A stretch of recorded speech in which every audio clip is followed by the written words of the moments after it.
After my husband achieved fame and fortune, he not only elevated his concubine to wife but also conspired with his mother to kill me. My bones were crushed and scattered to the winds, leaving me to die with eyes wide open, gazing upon my mangled corpse. He gnashed his teeth in fury. Had you not stopped me from joining the army back then, I would have long since become a general, bringing glory to our family. When I opened my eyes again, I had returned to 10 years prior.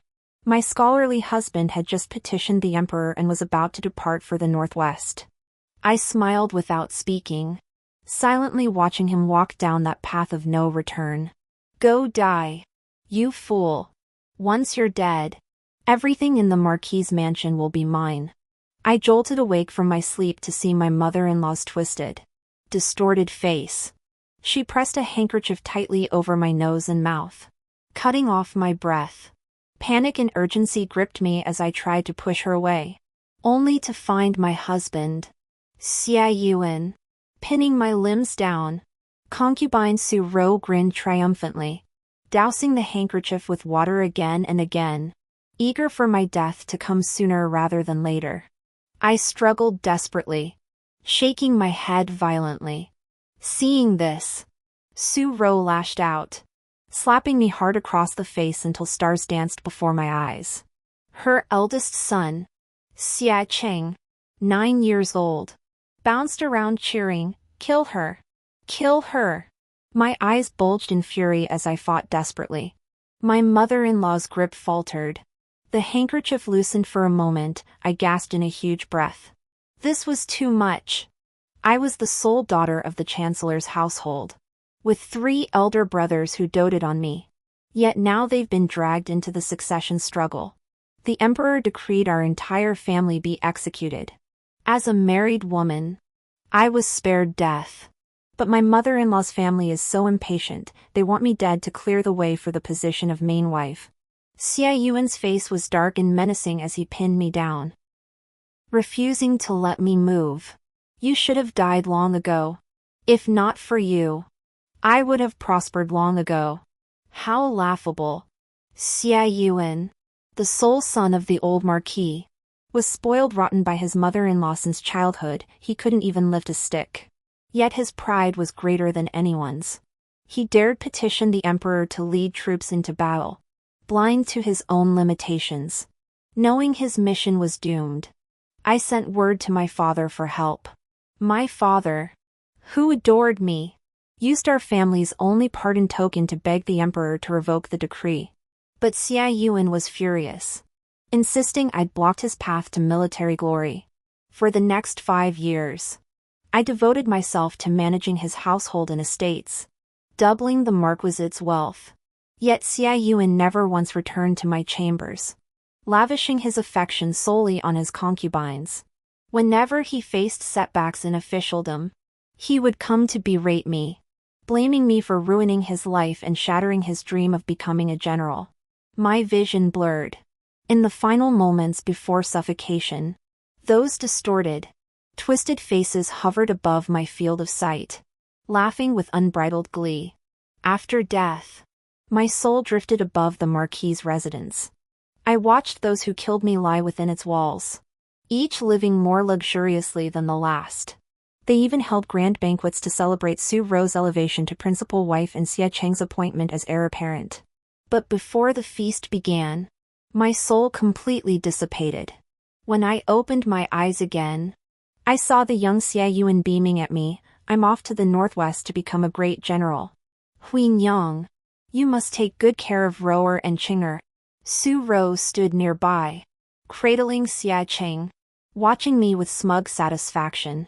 The moment I realized I'd been reborn, I laughed freely. All right. I'll be waiting for you. The day you become a general. Xia Yuan set off with great fanfare, his luggage filling 20 large carts, nearly emptying the Marquis's storerooms. Beyond daily necessities, he took piles of gold, silver, and jade for his amusement. To those who knew, it was a military campaign. To the uninformed, it seemed a pleasure cruise. Su Ro, her eyes red from crying, accompanied Xia Qing to bid farewell. Xia Yuan clung to them, reluctant to part, chattering incessantly to mother and child. I stood by, observing this family of three with a cold gaze. Su Rou had served Xia Yuan long before I married him. Even after I entered the Xia household, she clung to him relentlessly. It wasn't until she gave birth to Xia Qing the following year that Xia Yuan and I consummated our marriage. The capital buzzed with gossip then. My parents were so enraged their eyes turned red, demanding justice for me. I stopped them. I clung to the belief that if I treated Xia Yuan well, he would eventually understand. After all, the son Su Rou bore would still call me mother. Wouldn't he? Thus, in my past life, when Xia Yuan sought to journey to the northwest, my greatest fear in stopping him was that he might perish at the frontier. My other major reason was the desire to bear him a legitimate heir as soon as possible. I couldn't help but let out a cold laugh. Xia Yuan approached me, cradling Xia Qing in his arms, and stammered, "Huinyang, there's something I need your help with." I frowned, but my tone remained gentle. "What is it?" "My lord, I hear your maternal uncle's second son has an exceptionally skilled bodyguard. Since your uncle is already capable and doesn't need him, give the guard to me," he declared with righteous indignation. My fists clenched tightly, nails digging deep into my palms. In my past life, though Xia Yuan never made it to the frontier, he still pestered me relentlessly for that bodyguard, and I foolishly asked my second brother for him. My brother doted on me and said nothing, immediately sending the bodyguard to our home. Yet Xia Yuan ended up assigning him to protect Su Rou. Su Rou had the palace at her beck and call. What danger could she possibly face? Yet my second brother was ambushed in a battle not long after. Left unprotected, he lost the use of his legs and his future in the imperial service. I drew a deep breath and smiled. "Husband, I find this matter unsettling." Xia Yuan's face darkened instantly. "Is it because it's just a guard that you won't even ask for one for me? Your chancellor's household truly is arrogant." Su Rou also spoke softly. "Sister, I beg you, for my husband's sake, please ask second brother to give the guard to my husband to protect his life. Row or bows to you." Saying this, she truly set down Xia Qing in her arms, knelt down, and was about to kowtow.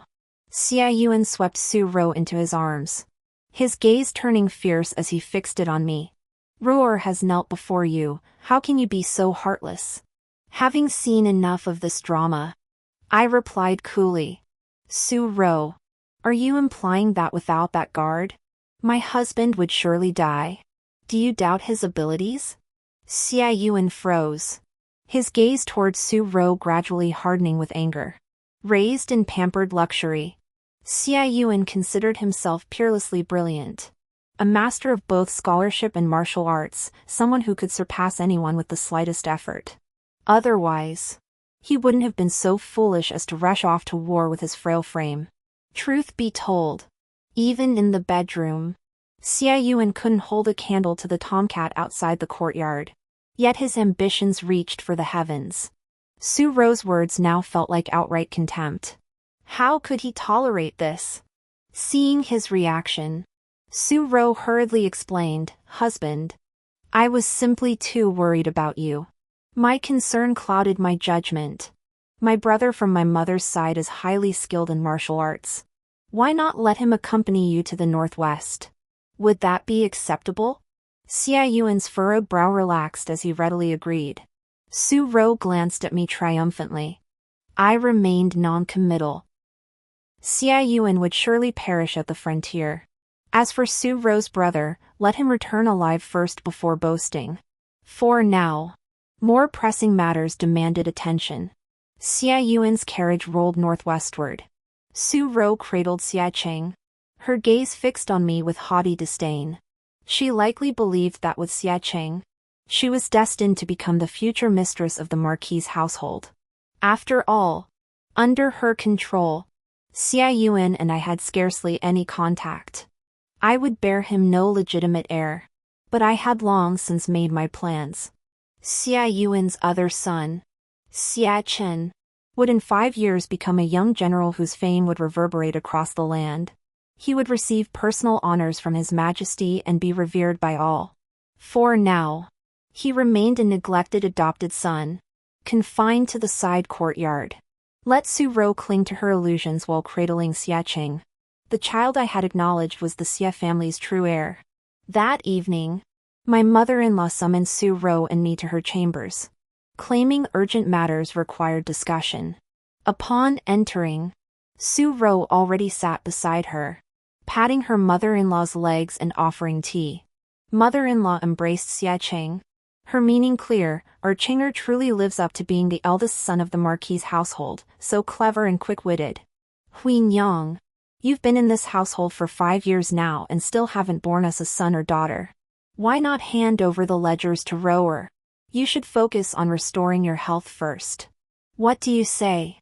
Su Rou smiled radiantly, extending her hand toward me. In my previous life, I too had longed to bear a legitimate heir. But after handing over the ledgers, Su Rou constantly demanded money from me, claiming it was for the good of the Marquis' household.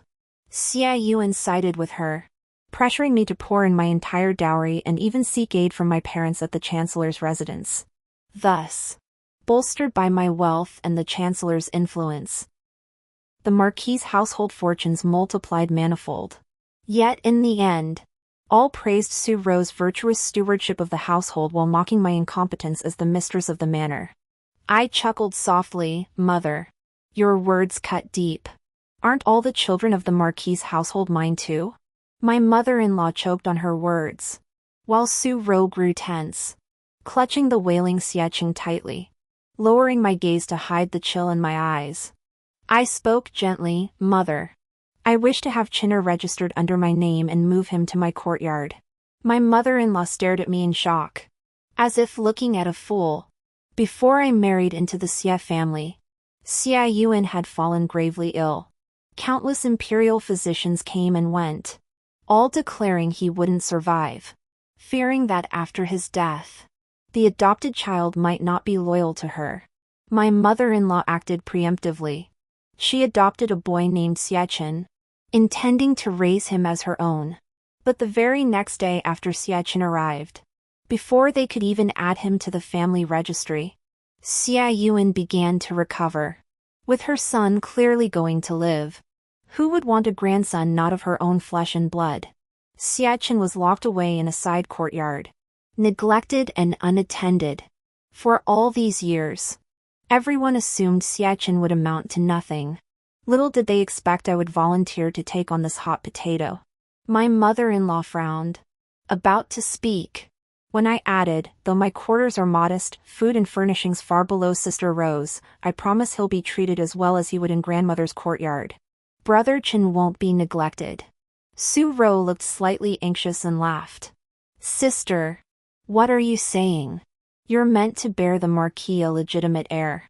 Why would you want to raise Brother Chen?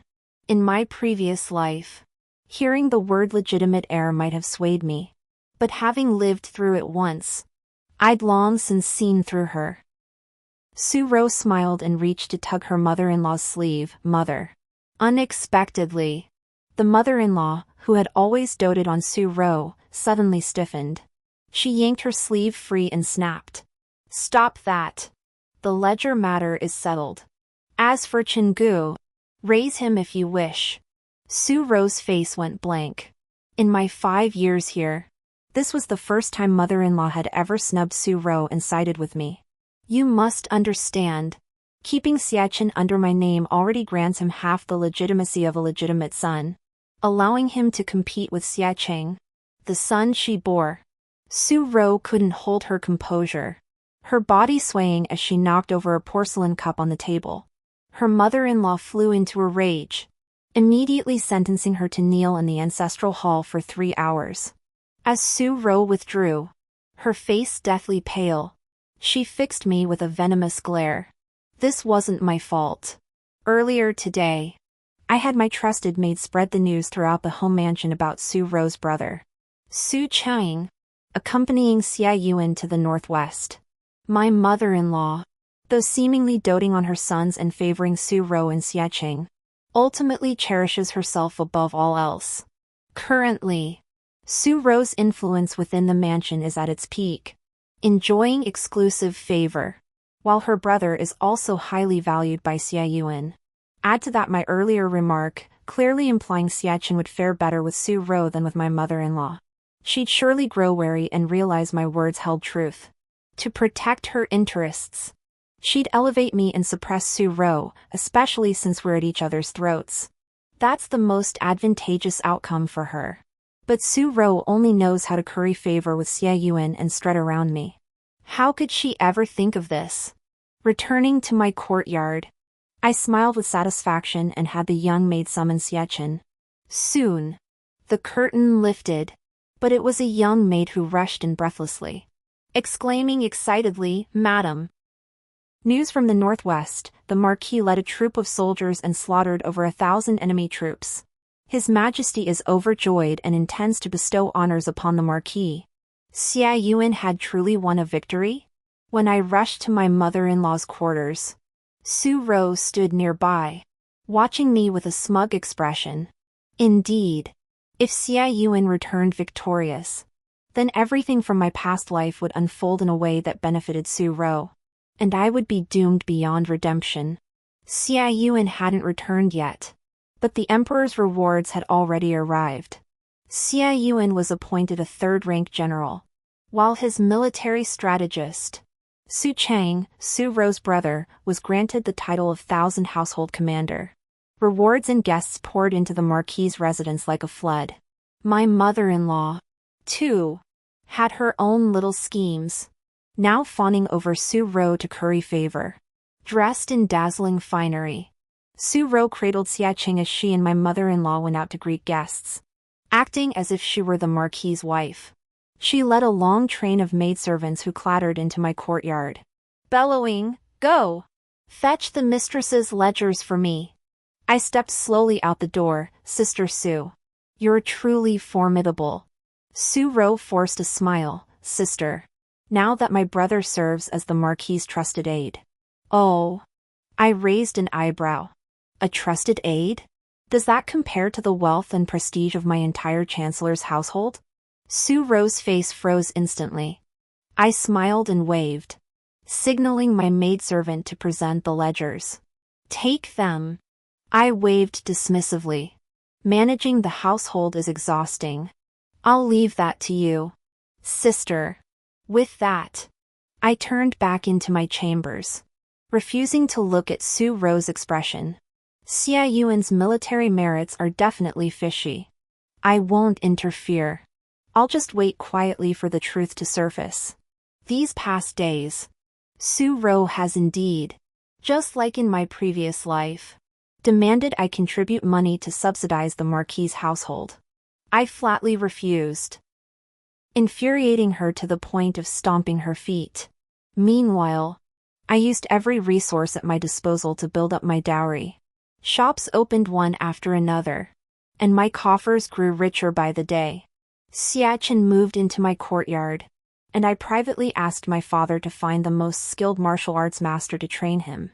Xia Qin had a solemn, reserved nature, his face perpetually stern, not at all like a typical 15-year-old boy. But he was exceptionally intelligent. His master kept praising him to me, saying he seemed like a reincarnated general. Hearing this, my heart stirred. Could it be? A few days later, I was counting money in my room, beaming as the maid reported the shop's profits. Su Rou, however, arrived looking frantic, her tone sharp. It turned out she'd been managing the accounts but was spending recklessly. Seeing the treasury dwindle daily, she'd resorted to desperate measures, opening several shops and investing a large sum of silver. The outcome, of course, was a loss so staggering it would make her mother unrecognizable. As the Marquisa's wife, you can't just bask in honor and wealth at home without contributing anything. "How much do you want?" I eyed her. 1,000,000 taels. A sharp gleam flashed in Su Ro's eyes. Why not just rob someone? I rolled my eyes and fanned myself. Su Ro's face hardened as she strode toward me. Thinking to use force? Just as I was about to signal my maid to stop her, a towering figure flashed before me. Xiachen spoke calmly. Is the concubine attempting insubordination? Xiachen towered over Su Ro by a full head. Terrified, Su Ro's face drained of color, and she fled in disarray with her entourage. Before leaving, however, she shot me a venomous glare. Thank you, Chenner. I strained my neck to look up at the youth, forcing a maternal expression. How has your martial training been lately? Very well, mother. Thank you. He bent his head, gazing at me intently. Xiachen remembers his mother's kindness. One day, he will repay it. Your father returns to the capital soon. He likely favors your younger brother, Xiacheng, as heir. What are your thoughts? I studied him closely. Xiachen lifted his head slightly, a hidden gleam in his eyes. Father's victory in this matter must have hidden motives. Indeed, you are the heir I have always favored. I leaned forward slightly. Very well. I will help you secure the Marquis' estate. Xiachen was equally astute. Once this is accomplished, Mother will be the true mistress of the Marquis' estate. I smiled. Just then, my trusted maid entered the room and said cautiously, Madam, the Marquis has returned and demands to take concubine Ro as his equal wife. My hand holding the teacup froze. Xiachen, return to your martial arts training. I rose and walked toward the door. After several days apart, Xia Yuan looked weathered yet radiated even greater confidence and arrogance. Su Ro clung to his side, tears streaming down her face. You're just in time. Xia Yuan lifted his chin the moment he saw me. I'm taking Rower as my equal wife. Make sure the banquet is ready, we'll celebrate properly. Didn't the Marquis know?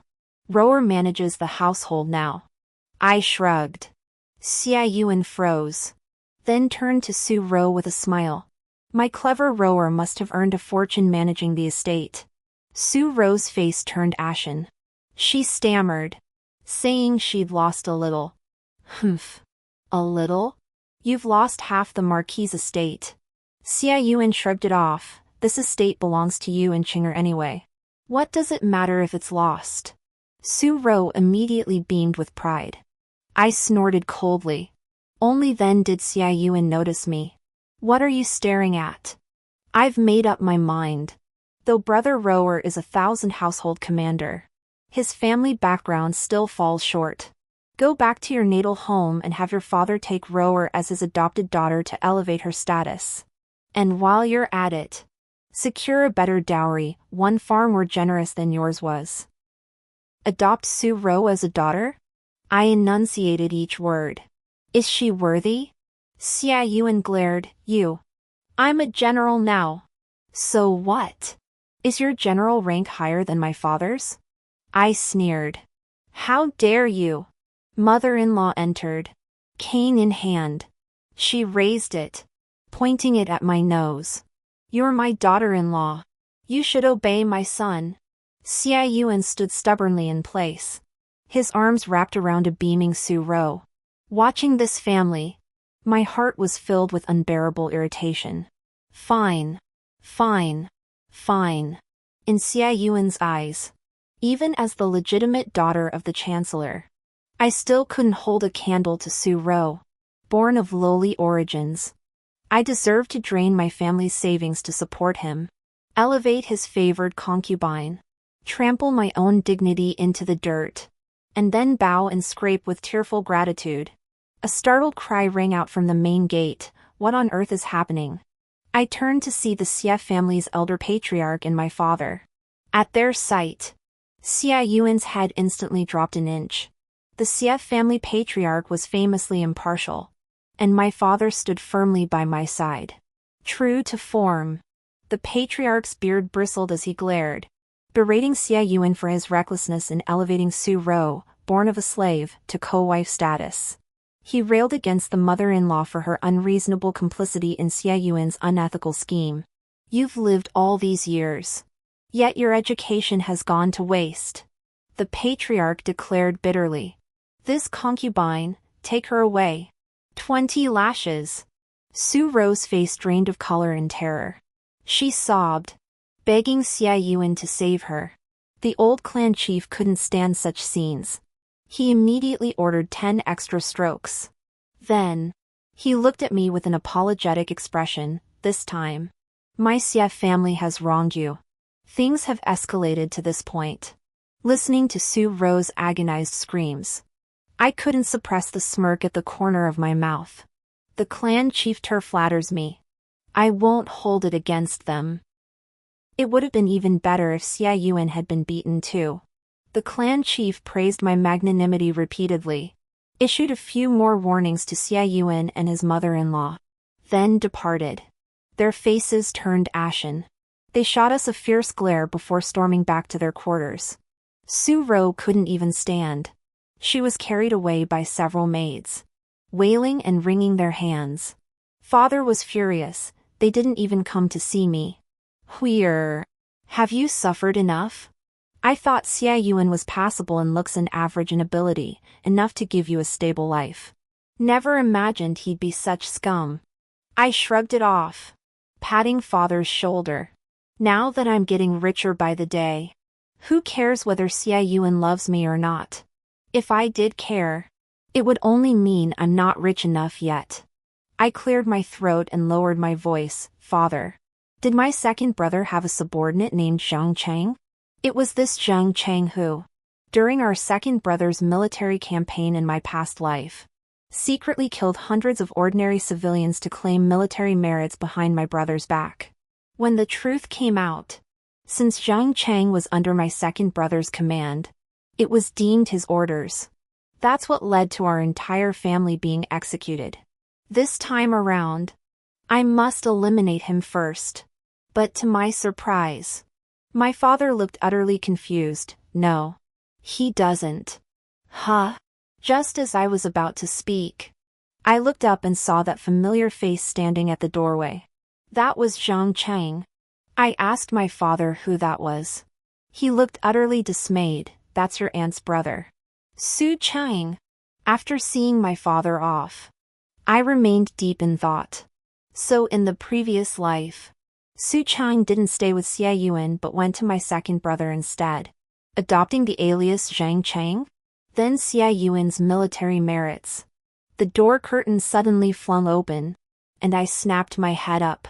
Xie Chen frowned, striding straight toward me. Mother, I've captured someone. Someone who likely played a crucial role in Father's recent victory. Seated above, I watched the woman below in silence. She was about 18, in the prime of her youthful innocence. Yet she glared at me with clenched teeth and a face twisted with hatred. Kill me if you dare. Even in death, my spirit shall return to avenge the grievances of all 900 souls in Yi village. That day, Xie Yuan led his troops into the village. The village chief ordered everyone to bring forth all their grain to entertain the national commander. The neighbor's mother had just given birth and lacked sufficient milk. They even slaughtered their last hen, meant to help her recover. Then, in the dead of night, Xie Yuan led the soldiers we had fed and slaughtered Hijia village. Tears streamed down her cheeks. Her eyes were bloodshot. Her teeth clenched fiercely. The neighbor's mother begged them before dying. But Xie Yuan, upon hearing this, still ordered them to kill the newborn baby of the neighbor's mother too, saying, for military merit, not a single soul must be spared. Even as she died, the neighbor's mother wailed, weeping for her child, weeping for her own life, weeping that soldiers meant to fight the enemy had instead turned their blades against their own countrymen. Why? Why? I motioned for the maid to release her grasp. Do you wish to kill Xie Yuan? Yes. The woman stared blankly at me, her voice slow and measured. I will aid you. I instructed the maid to tend to the woman properly. then turned to Xiachen, Chinner. There is a matter I wish to entrust to you. Xiachen met my gaze and nodded. Early the next morning, my maid rushed into the room, sobbing, "Madam, it's terrible. When the Marquis attended court this morning, he requested a reward for his military service to have young Master Qing named the heir apparent of the Marquisate. His Majesty has already agreed." Before she could finish, the curtain was flung aside. Su Ro, supported by two maids, burst in with a shrill laugh. "Madam, hurry and get ready. We must attend the banquet in the front courtyard. Qing'er is now the heir apparent. Madam, are you pleased?" With that, she covered her mouth and giggled coquettishly. I stared at her backside. "Haven't you had enough beatings?" Su Ro's face darkened. Just then, Xia Yuan entered, wrapping his arms around Su Ro while glaring at me. "How dare you speak? Isn't Rower's beating all your fault? I recall your dowry included several century-old ginseng roots. Hand them over to Rower now. You look like ginseng yourself." I rolled my eyes dramatically. Xia Yuan's face turned green. "Shenhui, is this how you speak to your husband? Do you truly wish to bar me from your courtyard?" I chuckled. "You've been given an inch, and you've taken a mile. Who needs your measly 15 minutes? The heir fell silent. Xia Yuan's eyes bulged, his trembling finger pointing at me. I am a general now. Shen Hui, do you think I cannot divorce you?" Hearing Xia Yuan's words, Su Ro's eyes lit up instantly. Xia Yuan glanced at Su Ro, then found unexpected courage. "Guards, bring paper and ink. I'm writing a divorce decree." The courtyard gate slammed open. A squadron of soldiers poured in, seizing us all. Two men pinned Xia Yuan down. He raged, terrified. "Can't you understand? I ordered paper and ink. Who told you to arrest me?" I couldn't help but laugh. Xia Yuan looked at me with shock and suspicion. "You really are as thick as a brick," I said calmly. "These clearly aren't servants from the mansion. They're outsiders sent to arrest us." "Xia Yuan, you know exactly what you've done. Don't rush to divorce me now. Just wait a little longer, soon it'll be my turn to divorce you." Su Ro struggled in terror. "What is she saying? Onling, save me!" Xia Yuan stood frozen, his face ashen, lips trembling. We were originally to be locked in the same cell. My father personally paid silver to arrange for me to be separated from them. All the way from the Marquis's residence to the imperial prison, Su Ro clutched her buttocks, grimacing in pain, her former gentle demeanor completely gone. Her mother-in-law screamed curses at the guards, declaring her son a general and herself the Marquise's dowager, demanding they release her. Only after being thrown into the dungeon did she grasp the truth, clutching Xia Yuan's clothes and pleading for answers. Xia Yuan remained silent, his face ashen. The guard at the door sneered. "Still putting on airs now? You don't know, do you? Not long ago, a woman came to beat the drum of grievance, claiming that the 1,000 enemy soldiers General Xia killed weren't enemies at all. They were the heads of border villagers, forged to look like enemy troops. What General Xia? He's just a condemned prisoner now." His Majesty was furious. "He interrogated your men and now knows the truth. He's going to confiscate your property." His mother-in-law and Su Ro stared at Xia Yuan in disbelief, shouting demands for an explanation. Xia Yuan broke down, shoving them away. "Yes, it's true. So what? They were just lowly commoners. Kill them and be done with it. I'm a genius. Send me back to the Northwest. Let me atone for my crimes through service." The jailer sneered. "Redeem yourself? The emperor has decreed that in 3 months, your entire family will be beheaded." Xia Yuan froze, his eyes bloodshot. Spotting Su Ro weeping pitifully nearby, he grabbed her hair. "You dare cry? You worthless woman. It's all your fault I lost my dream of becoming a general. If it weren't for your brother's rotten idea, I'd never have done this. Su-ro screamed and struggled. Her mother-in-law, enraged, cried out as she pinned Su-ro down, preventing her from fighting back. It's all your fault. You and your brother ruined our entire family. Go to hell. Xia-chen curled up in the corner of the cell, wailing uncontrollably. I shifted my gaze away from them. This scene mirrored so closely the moment in my past life when they joined forces to kill me. Only this time, it had become a case of dogs fighting among themselves. Su-ro, torn and beaten, raised her head furiously to glare at me. You bitch. Think you can walk away unscathed? We're all going to die. Beneath her, a large, crimson stain quickly spread across the floor. The wounds from yesterday's beating hadn't healed yet. And now Xia Yuan and his mother-in-law had beaten her again.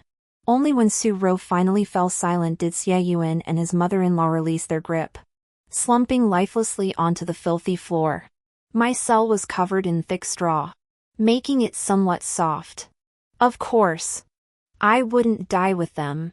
That woman and I had long since struck a deal. I sent men to escort her to seek justice. And in return, I gave her keys to hidden compartments and secret chambers that could incriminate them. She, in turn, would intercede to spare my life. Besides, I had the Chancellor's mansion backing me. The current double standard was proof enough I wouldn't die. These days, the weather has grown colder. My father and mother visit me daily, bringing delicious food and drink, along with brand new, thick cotton quilts and garments. Xia Yuan and his men, their faces purple with cold, shamelessly begged for food. After my father firmly refused them, they lost all pretense and began cursing viciously. I ate from the steaming hot pot while reading the latest storybook. Xia Yuan swallowed hard, kicking over the slop-like food before him. Huinyang, please, just give me a bite. I'm your husband. Please ask our father to rescue me too. I swear I'll treat you well. You'll be the only woman in my life from now on. I finished the last bite, shooting him a disgusted glance. Wouldn't that be biting the hand that feeds you? These past days, the three of us had been one step away from starving or freezing to death. Bathing or changing clothes was out of the question. Now our cheeks were sunken, our hair matted, our bodies filthy and stinking, utterly revolting. What kind of man do I lack? Him? I'd rather be filthy. Xia Yuan gritted his teeth. Shenhui, you'll regret this. I ignored him, turning my attention to the script. Xia Yuan watched me from the next room with a sinister glare, beginning to whisper with Su-ro. Su-ro had been barely surviving these past days, constantly brawling with her mother-in-law. Who would have thought these two could team up again? Whatever. Tomorrow is execution day. What can they possibly do to me? Xia Yuan's scream jolted me awake. The moment I opened my eyes, the overwhelming stench of blood made them sting shut.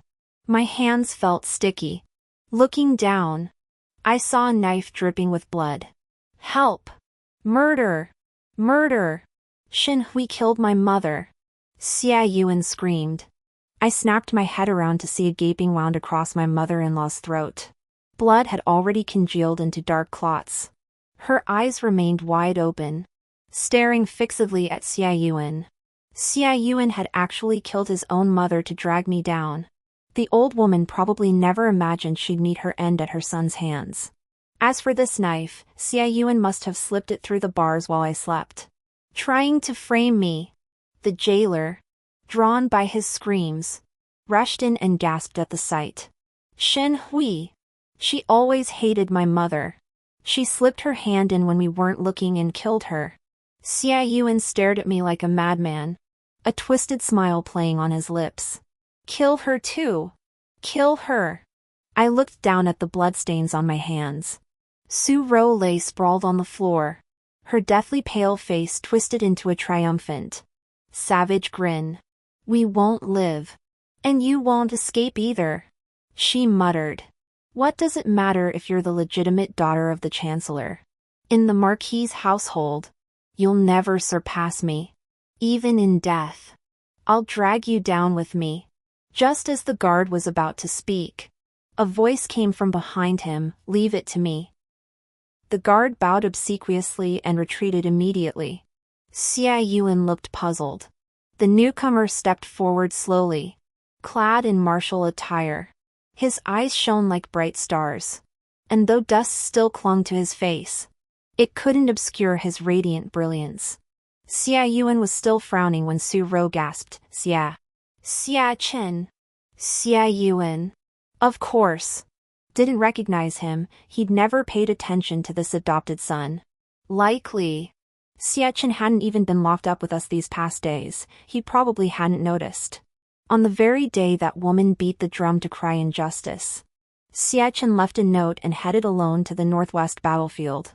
He said he would defeat the enemy and earn merit, save my life, and repay my kindness. The youth looked at me, kneeling on one knee. A smile finally broke through the icy expression on his face.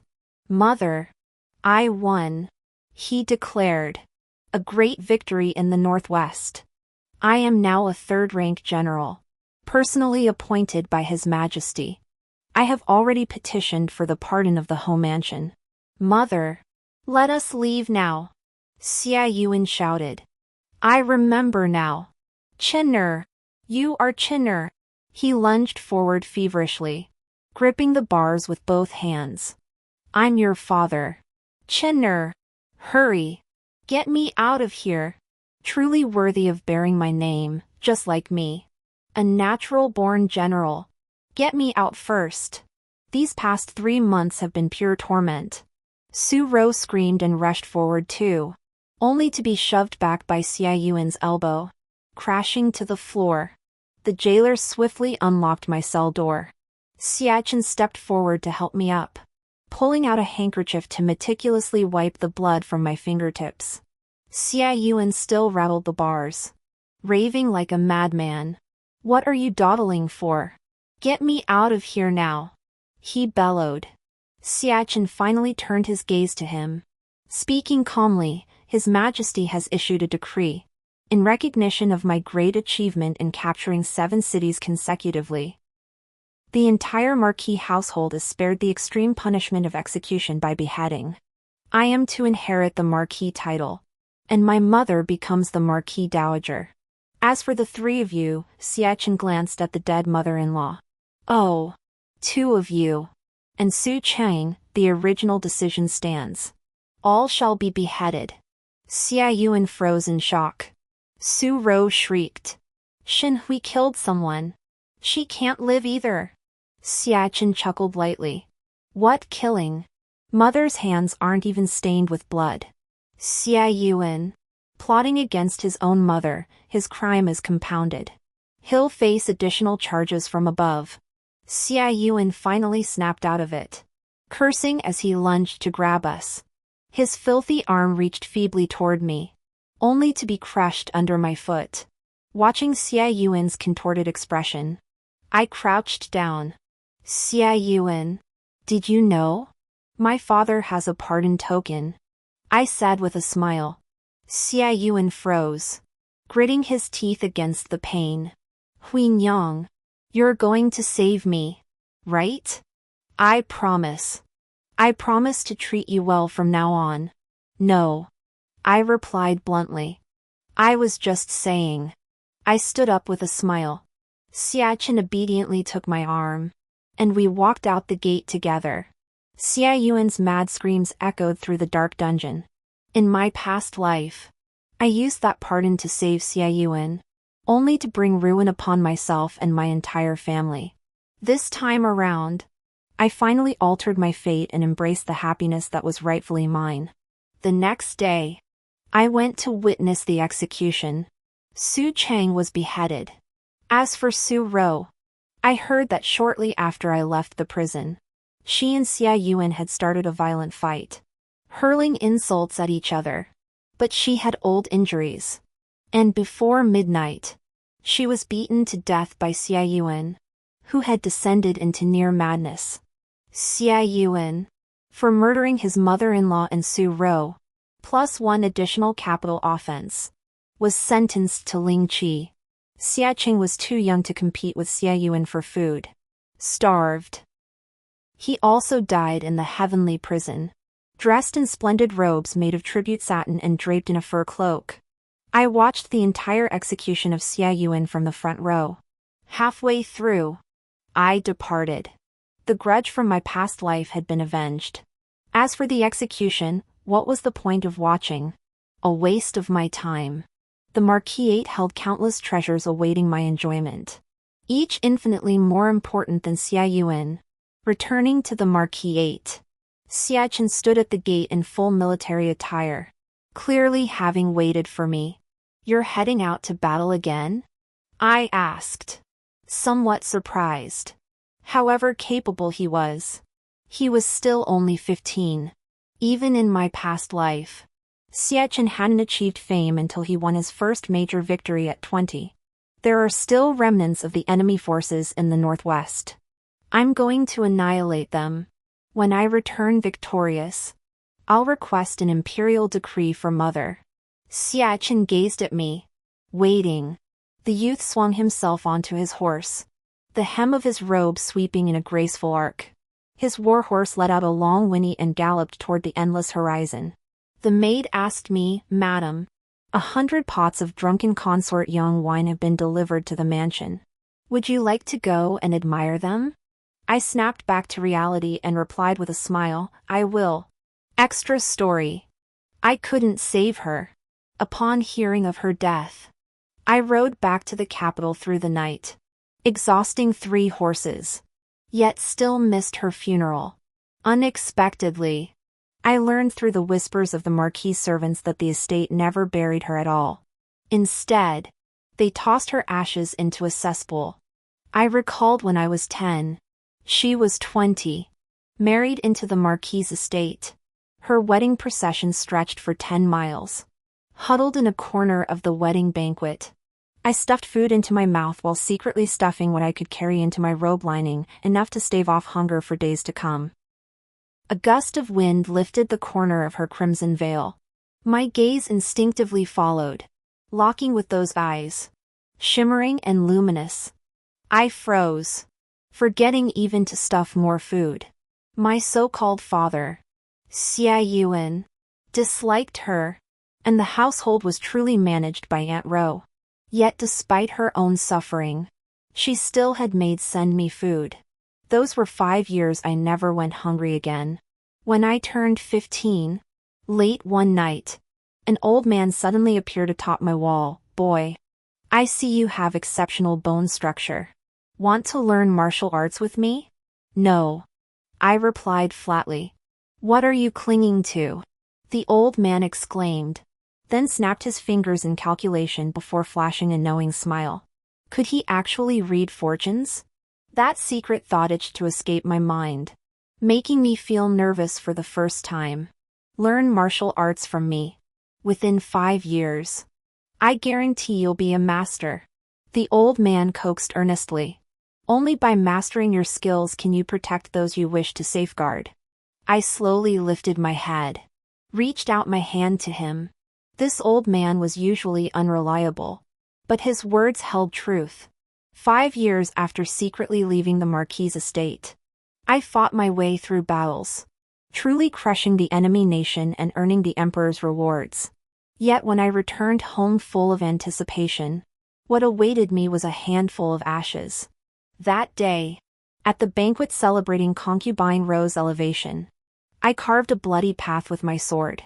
Amidst the screams and wails of the Marquis servants, I tossed aside Xia Yuan's severed head and stumbled into her courtyard. Dazed.